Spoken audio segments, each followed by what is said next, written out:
still so much to unravel from that game that haven't talked about. The 2 fourth down calls. Can you talk about the decisions on those two? What 2 things? All right. Well, the first one where you were down 49-17, and I believe it was like 4th or something, and you went for it. Well, we were down 49-17, and we didn't want to give it back to them. Okay. That wasn't very difficult. You got to get as many. At that point in time, it's about as many possessions as you can, so you don't want to give up the possession at that point in time, 49-17. So. And then the other one, you could have kicked the field goal to tie. Yeah, I just felt like we had to win the football game, so I didn't think tying, it was just going to go back and forth. So we were going for a win and giving ourselves an opportunity. We weren't playing for a tie, we were playing for a win. You almost called a timeout before the game-winning touchdown. Was that? I was just looking at the play clock. Okay. I just didn't want to delay a game, but we liked to play. We just wanted to make sure we got our personnel. Went on a little late, so you just look at the play clock, and we weren't going to lose 5 yards. So it was just a matter of not that we didn't like the call or like the play at all. It was just, are we going to get the play off? So. How many shots did Dorian take in that game? I don't count it. I mean, but it was multiple. I mean, that's like every game. It hits in every game. But how gutty was it for him? He's always been gutty. Yeah. And I've never questioned Dorian's toughness. He's one, as I said after the game, he's one of the toughest quarterbacks I've ever had the opportunity to coach. I mean, that's just an innate quality that a lot of people don't talk about with quarterbacks. Is that, you have to be tough, and I think people don't understand that about the position.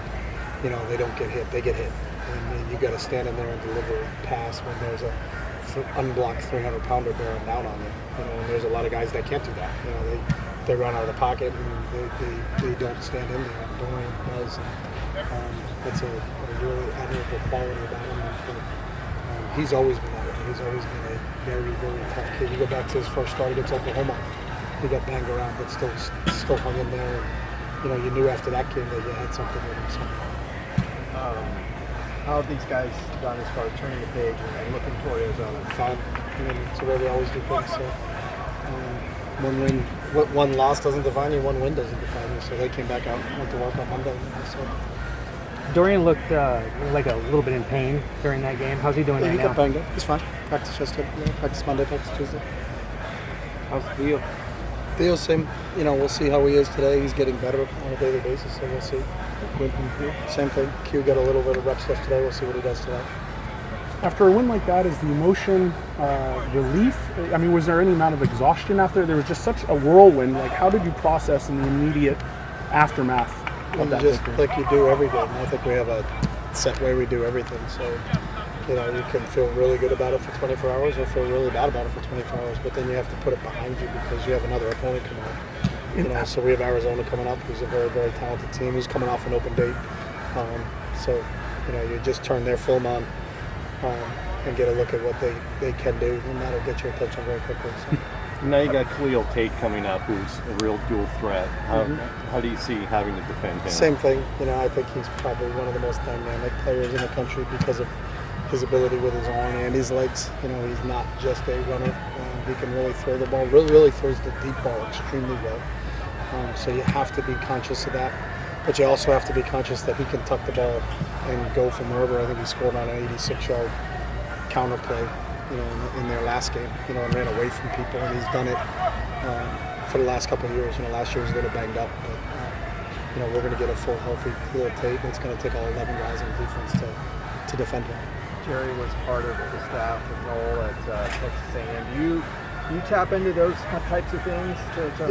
Connor McQueen was on that staff also, and he's on our defensive side of the ball. But he's not doing exactly what he did at A&M, so it's a little bit different. But there's some knowledge that anybody that used to work with somebody can do. Can you talk about the young offensive line with the 2 freshmen, how they graded out? They're getting better.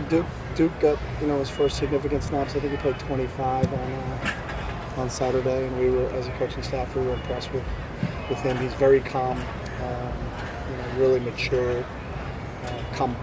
As a compliment, doesn't act like a freshman. I think he's got a real good head about him.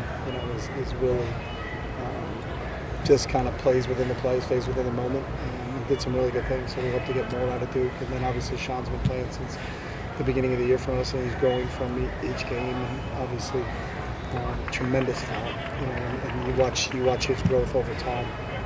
Through 4 games, it's really been impressive. So it's you know, we're still working on the left side. You know, we've got some continuity on the right side with Jake and Chris, but we're still working on the left side. But we were pleased with what Duke gave us so far. You know, so we'll see how he continues to grow too. Like the guy who collided with the ref, is he banned from the sideline, or is he? No, it's just a mistake. Just like a player makes a mistake and we corrected it. So. Anything else?